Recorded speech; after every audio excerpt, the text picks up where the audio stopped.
I'm Andrew Rule, this is Life and Crimes. Today we are going to have a bonus episode, and that is that we're going to talk right now with Olivia Jenkins, my esteemed colleague, who has been working for weeks and possibly months on the full story of the Easey Street murders. Now, at this point, it's called Hunting Justice, the Easey Street murders, and as I just said, Olivia has been working on it for some time, and I've dragged her in here, kicking and screaming, to tell us what she's up to and how good it is, really. Olivia, welcome to Life and Crimes. What is going on with Easey Street? What can you say? Well, as you would know, this case has spanned decades of both of our reporting careers, and it's only in the last... All of yours? All of mine, and only in the last couple of years have we seen any sort of breakthrough, and it was the biggest one yet in the case when we finally had an arrest of a dual Greek and Australian citizen all the way in Rome. So Victoria Police homicide detectives flew halfway around the world to make this arrest happen. And I think it was one that we never thought we'd see, you know, some of the families of Sue Armstrong and Sue Bartlett who were murdered in their house on Easey Street in Collingwood nearly 50 years ago. Some of them haven't lived long enough to see any answers, and some that I've spoken to, their families, their friends, and a lot of people who really are at the centre of this case, it's not something that they ever thought they would see in their lifetime. And so to have this happen and for them to sit down with us and open up about it and about their memories of the Sues, who are the women at the centre of this entire thing, you know, these beautiful, kind, funny women. Suzanne Armstrong was a mother. So we had a baby left without a mother. And it's just been something that they've been waiting for this whole time. And so to be able to tell that story in more detail and more depth, not only about the Sues, but about the man that police have focused on in the last decade or so, and he's back in Melbourne now, the accused, Perry Karumblis. He's 66 now, and he's been ordered to stand trial for both of the women's murders. This really is a big deep dive into his life, everything that he was doing this entire time, and what this journey has been like for the people that knew the Sues best. What sort of picture have you been able to build of each of the victims? That is, Suzanne Armstrong and Susan Bartlett, Big Sue and Little Sue, as they were known. Yeah, their friends at school called them a package deal. They were the two Sues, and if you needed one of them, it was Big Sue or Little Sue or Small Sue. And by all accounts, they were just these really friendly, outgoing social butterflies. Their interests varied quite a lot at school. Sue Bartlett was more bookish, that's what her friends said. And Sue Armstrong was sort of this flower power, really outgoing, funny girl, and they were best friends. Everybody knew them. Everybody who lives in Benella to this day, which is where they went to school, in Benella High, everybody knows them. Everybody knows what you're talking about, and everybody can tell you just how long they've been waiting for some sort of answer and some sort of update in the case. And to be fair and frank, it was 1,000 to 1 against anything like this ever happening. The odds against someone being arrested after almost half a century were astonishing. Well, we don't see it often, do we? No. This is really rare. One of the things that we discovered in our, countless hours of interviews, calls with the Sue's friends from way back when at Benella High was that they also knew Lindy Chamberlain. They went to school with her. She was the grade above them. And so the theme that kept coming up with these friends who knew them so well was that they couldn't believe the odds of such tragic circumstances, befalling people that they knew best who went to school with them. They sat in class and played at lunch and caught up again after school, and they just could not wrap their heads around so much tragedy, happening to people that they knew. It's always someone else, that, as they would say. Well, that's true. It is an astonishing thing. It was a smaller country then in population, and to some extent a lot of people knew somebody who knew somebody. Interesting, one of my own cousins, who's now dead, but he mentioned to me in passing when he was close to death that he'd sat next to Lindy Chamberlain's brother and was good mates with him at school in Sale. I think they moved from the Sale, Gippsland area, to Benella because Lindy's dad was a Seventh-day Adventist. That's right, yeah. And pastor. He was a minor, and she did year 12 in Benella. In Benella. So I think probably her older brother was a good school friend of my cousin at Sale High School. And he thought, that's amazing. He told me this, decades after it happened. He just mentioned it. I thought, well, that is freaky that everybody knows someone. And not only that, you have mentioned on our series that's out now that you actually had your own connection with Sue Armstrong's family many years ago. I did, yeah. I've said that a few times. So my mother's and grandmother knew the Armstrongs well and were quite friendly with them. So, small world stuff, and that adds a lot of power to the whole story, I think. Okay, Olivia, so now we are going to go to the first episode of this most excellent Easey Street podcast. What is that first episode about, and how many of them are there? There's 6 in total, and this first episode is really all about painting a picture of who the Sues were, who Sue Armstrong and Sue Bartlett were before there was the Easey Street murders, before there was this notoriety, and before there was this arrest. So it's the people that knew them best and what they were up to, where they grew up, and everything that made them who they were before this crime happened. That is good, because even though this crime has received, saturation coverage in many respects, very little of it goes to who they were, to go back into their school days the way that you've done it. Yeah, and we thought that was important that, this crime, everybody in Australia knows this crime, but how much do we actually know about the two Sues? Not much. You're right. And we'll see glimpses of the real people through the eyes of those who knew them. So let's start the episode now. A warning for listeners that this series contains graphic details, including references to murder and rape.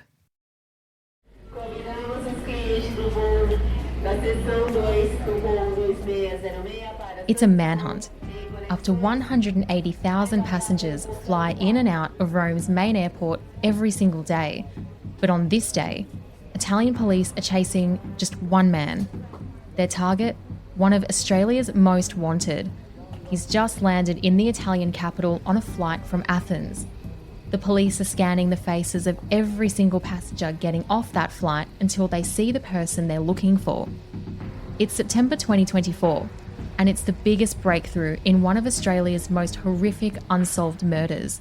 The task force is about to carry out an arrest almost 50 years in the making. In 1977, in the heart of Melbourne, friends Suzanne Armstrong and Susan Bartlett were both stabbed to death in a frenzied ambush inside their home on Easey Street in the suburb of Collingwood. Suzanne had been stabbed 29 times in her bedroom, and Susan was stabbed 55 times in the front hallway, all while Suzanne's baby son Gregory lay in his cot in the very next room. Their neighbours would find them 3 days later, sparking an investigation that plagued homicide detectives for decades. A shearer, a new boyfriend, and even a journalist were all on investigators' list of suspects. But it was a teenage boy who lived just a stone's throw away that would bring police all the way to Rome. 49 years, 130 persons of interest, and a $1 million reward later, authorities capture a dual Greek-Australian citizen. These days, Perry Karumblis' looks and dark hair have faded. He's 66 now, with wiry, light grey hair and a clean-shaven face. His arrest came as a shock to many of us here in Melbourne. This was a case that we thought might never be solved, and now it finally had a new lead. And we weren't the only ones in disbelief. Perry's Italian public defender, Serena Tucci, said he was scared about what was to come, but he wouldn't fight his return to Melbourne. During the interrogation, Perry Karumblis availed himself of the right not to answer, so he didn't give us any useful information about what had happened. However, he did proclaim his innocence, and a very important point is that he gave his consent for extradition. Perry was just 17 at the time of the gruesome deaths. So now, the question a court has to answer is, did a teenager kill these outgoing, adventurous, and kind women? Did a child commit a crime that shocked the nation? This is Victoria's most serious cold case and longest cold case 47 years after the Easey Street double murders, charges have finally been laid today.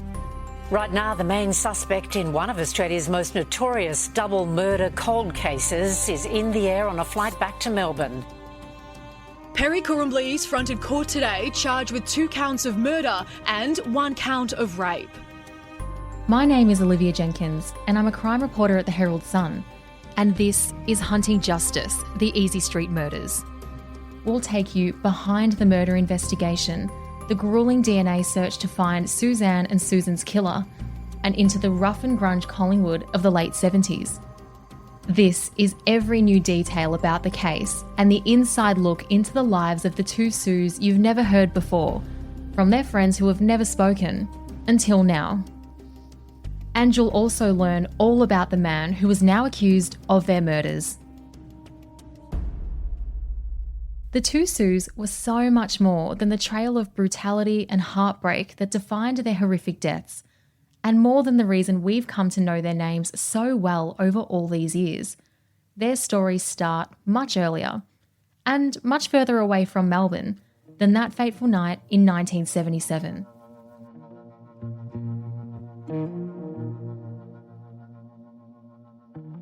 Susan Jan Bartlett was born in 1948 to parents Clifford and Elaine Bartlett. A year later, on the 1st of September 1949, Suzanne Joy Armstrong was born in Euroa, a Victorian country town about 165 kilometres northeast of Melbourne, to parents Bill and Eileen. Bill had been enlisted in the Royal Australian Air Force as an aircraftsman, and he and Eileen had 4 children: Suzanne, her brother Terry, and 2 younger sisters, Gail and Loretta. The Armstrongs had long had firm roots planted in Victoria's northern country towns. Armstrong Avenue in Strathbogie, a 20-minute drive southeast of Euroa, is named after Suzanne's great-grandfather Robinson Armstrong, who served as the Euroa Local Council's president in the late 1880s. Suzanne Armstrong and her family had lived in Violet Town, 20 kilometres north of Euroa, before the family moved to Benella in the early 1960s. We understand that by the time Sue Bartlett started high school, her mum Elaine was working as a housekeeper for an elderly man who lived in Mitchell Street. Susan Bartlett started high school at Benella High in 1961, and a year later, Suzanne Armstrong arrived to start second form, which is what we call Year 8 in Victoria these days. Nice to meet you. Warren, how are you? That's Warren Tucker and Neville Webster. They met as young children at the kindergarten down the street almost 70 years ago, and they've been friends ever since. And they were both good friends with the 2 Sues when they all went to Benella High School together in the early and mid-60s. They're standing and waving to us on Warren's veranda when I arrive at his neat, single-storey weatherboard home in Benella on a beautiful sunny day. We did go to kindergarten, didn't we? Yeah. Kindergarten's just down the end of the street. It's all very close. Yeah, so we've known each other for a long while. And we haven't had a punch-up as far as I can remember. Like the girls, Warren and Neville were brought up in the country before they were lured to the big city in Melbourne, but the boys' regional ties eventually pulled them back home. They've never shared their memories of the 2 Sues publicly, until now.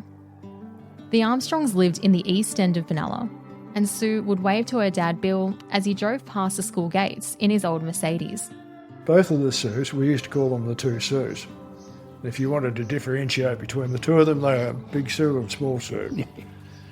They were both pretty outgoing young girls. Struck up a friendship pretty much straight away. They were in the same group as each other. Neville thumbs through a stack of original high school yearbooks he's held on to all this time, and the girls are etched into their pages. And in a sort of macabre coincidence, Neville points out another face, one that made headlines around the world in a different case, one that would become one of the most publicised murder scandals in Australian history. Smiling along with her classmates for school picture day is a young Lindy Chamberlain, who was in the grade above the 2 Sues and their friends. I just yelled out, has anyone got a torch? The dingo's got my baby. She was Lynn Murchison in those days, and her father was a Seventh-day Adventist in Benalla, and she was there for a couple of years. She was a few years ahead of us. And as Neville turns over each page, you can see Sue Armstrong's and Sue Bartlett's names printed in each edition alongside their classmates, like Lindy's was too. The yearbooks, with slightly faded covers and black and white photographs, are a snapshot of all of their lives that froze their teenage years in time, preserving memories and milestones untouched by the scandal, murder, and notoriety that would later mark them all. But it's the classroom laughs and high school highlights that came before all of that Warren and Neville remember most when you ask them about the Sues. They were the sort of kids that they'd talk to many people and they'd make friends fairly rapidly, and everyone knew the two Sues. But they were good company, and they were just outgoing young girls. You know, both of them were pretty smart, weren't they? Oh, yeah. Sure, both of them. Some people might think there's not a whole lot to do for young people living in the country, but not if you were friends with Sue Bartlett. When the Beatles came out here, Sue was keen on the Beatles, and she organised a bus trip to Festival Hall. Well, it was one of the big buses, I think, one of the school buses. There would have been a fair few kids that went down there, but she must have organised the tickets and all that sort of stuff, and everyone had a great time. It was one of those memorable sorts of things, but she organised it. So. It's a big, big event, or a lot to organise for a teen and a bunch of her friends. It was pretty amazing for a young person. And when the kids at Benella High weren't rocking out to the world's biggest bands at one of Melbourne's most iconic venues, there was still plenty of fun to be had back home. Sue Bartlett made sure of it. She was a real organiser. We were just talking before you came about, she organised a party in Year 4. Yeah, end of year, Year 10. Mitchell Street runs along the river, and which is a lake now, but in those days, Mitchell, where they lived was in Mitchell Street, which ran down onto the river, and when they had parties around there, it was an ideal spot. So, and I remember the Year 10 one that Sue organised. You weren't supposed to have any grog, but one of the kids, he had an adult friend that would supply him with grog. So if you paid your money to Bill, he would get your grog from the adult. Some things never change. So, I don't think we drank much, but anyway, it was good fun, and we thought we were pretty grown up, didn't we? Big deal. And it wasn't until years later that I found out the adult friend that was supplying the grog was actually my older brother. Another highlight for the class of 1965 was a big party Sue Bartlett organised for everyone at an old church building called the Blue Door. By then it was run by a local theatre group and had become a popular party spot. And Suzanne Armstrong was no shrinking violet either. She fit right into their class when she arrived in Form 2 or 3, which is what we'd call years 8 and 9. She was fun. She was, you may not be doing too much work, but you'd always have a chat to Sue, or Sue would be sort of joking and carrying on. She was an outgoing, sort of really attractive young girl, unlike the photographs in the media. The Sues had carved out a reputation as a package deal at Benella High. While Sue Bartlett had a classic look about her, Sue Armstrong was described as more flower power. Their academic interests varied quite a lot as well. Sue Bartlett's interests lay in the arts and that sort of stuff. She did arts in Year 11 and in Year 12. And eventually, after she left school, she finished up doing a secondary art teaching course and taught in schools all over the place after that. Sue Bartlett was also a keen debater. She even made sure her team got their time to shine on local television by enlisting the help of one of the teachers to drive them to Shepparton so they could compete against other schools in a small televised debating competition. Neville says Sue helped him get over his stage fright. Sue Armstrong wanted to do maths sciences, and there were only a few of us, there were only about 8 of us that wanted to do maths science. And so Sue Armstrong was in that little group, so we got to know each other really well. They're just both nice girls. Bernie Chivers was friends with the girls too, and just like Neville, he regularly calls into Warren's place when he's not tending to his farm. Late last year, Bernie rang me just as he was finishing mowing his lawn at his place up in Wangaratta, another country town which sits on the Victorian border with New South Wales. News of my chats with former Benella High students are clearly doing the rounds among the remaining alumni. Turn the motor mower off. Oh, no worries. No, right, go ahead. Like Warren and Neville, Bernie's in his mid-70s now. He's spent decades helping farmers buy and sell property and livestock as a stock and station agent and working as a property valuer. Met Susan Bartlett in 1961 at the start of the school year when I moved into, started high school then, and she did too. In the same class all their whole school life. And what was she like as a friend and as a student? What do you remember about her? Oh, she's just one of the ordinary average, like everyone else. It's just quite a nice girl. Or both were when Armstrong moved in 62. And when Suzanne Armstrong joined their grade the following year, Bernie too remembers the impression she left on all the boys in her class. Some of the boys, she's a good looker. Yeah, that was about all the comments were, yeah.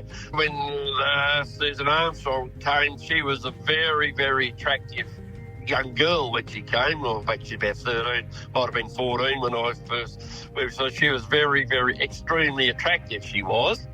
She was just another nice, normal girl, participated in class activities and everything else, yeah. She was average, just like everyone else, talked to everyone, wasn't stuck up or anything. She was just quite a nice girl, yeah. But when the last years of high school approached, the group went their separate ways for a while.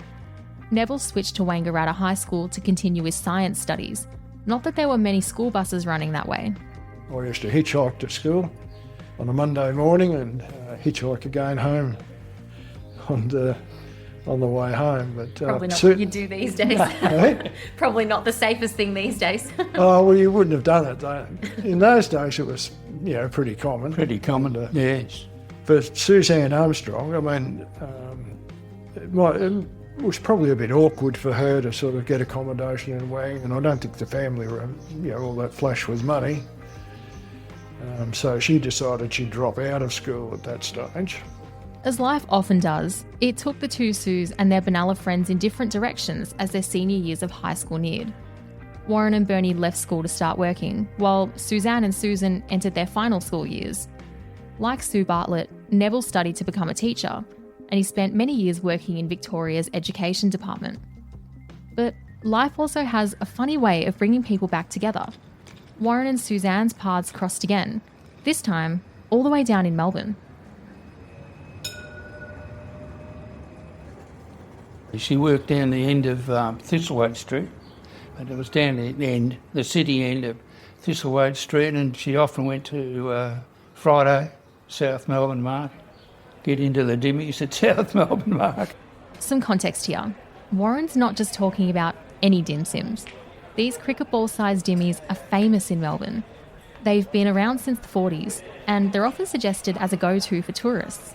And the pair could often be seen eating them on their lunch breaks when Suzanne was working as a lab assistant, as Warren recalled. It sounds like you enjoyed a few of those over the time. Yeah. Oh, I think I'm still paying for it. But I'd often see her down there on a Friday. And for Warren, who found himself in a big city so far from home for the first time, seeing a familiar face in a sea of strangers felt like a relief. She still remembered me, which was good. She would. She'd remember most people. Yeah. So. Just like at school, Suzanne wasn't short of admirers, Warren being one of them. But there were no hard feelings when things stayed platonic between them. So I asked her a couple of times to go out with me, but she was very nice to tell me to clear off. So, in a very nice way. Well, it sounded like you were on a decent list of suitors. She sounded like a very bright... Oh, yeah. After high school, Susan Bartlett studied to become a teacher. She'd wind up in Melbourne too, taking up a job as an arts and textiles teacher at what was then called the Collingwood Education Centre in the inner city suburb of Collingwood. The school is still there today, but now it's called Collingwood College. Long gone are the portable classrooms tacked onto the back of the campus, which have been replaced by modern, multi-storey buildings, open green spaces with picnic tables, and a veggie patch run by students. The girls were adventurous too, each setting off on overseas trips in the early and mid-70s. Suzanne drove a taxi in the early 70s to fund her travels across America, the United Kingdom and Asia in 1972 and 73. She was adventurous, and One stage she was driving taxis, and I remember my cousin Andrew said to her, he thought that was a bit risky for an attractive young girl, which she was an attractive young girl in those days. And anyway, no. All good people. She'd always see the good in people. And no one was ever bad. She wouldn't say a bad word about anyone, sort of thing. But anyway, she drove taxis for quite a while, I think. It sort of funded an overseas trip. Meanwhile, Susan set off on her own adventure in Greece. In 1974, the two Sues reunited in Greece and travelled through the islands together before Susan returned to Melbourne and continued teaching at the Collingwood Education Centre in 1975. Suzanne Armstrong stayed in Greece, where she met a fisherman named Manolis Margaritis on the island of Naxos. When Suzanne discovered she was pregnant with her son Gregory, the couple initially made plans to marry. Gregory was born in Naxos in August 1975, but cultural differences and paperwork got in the way, so Suzanne, now a new mum, returned to Melbourne with baby Greg in late 1976. By then, Sue Bartlett's teaching career was well underway.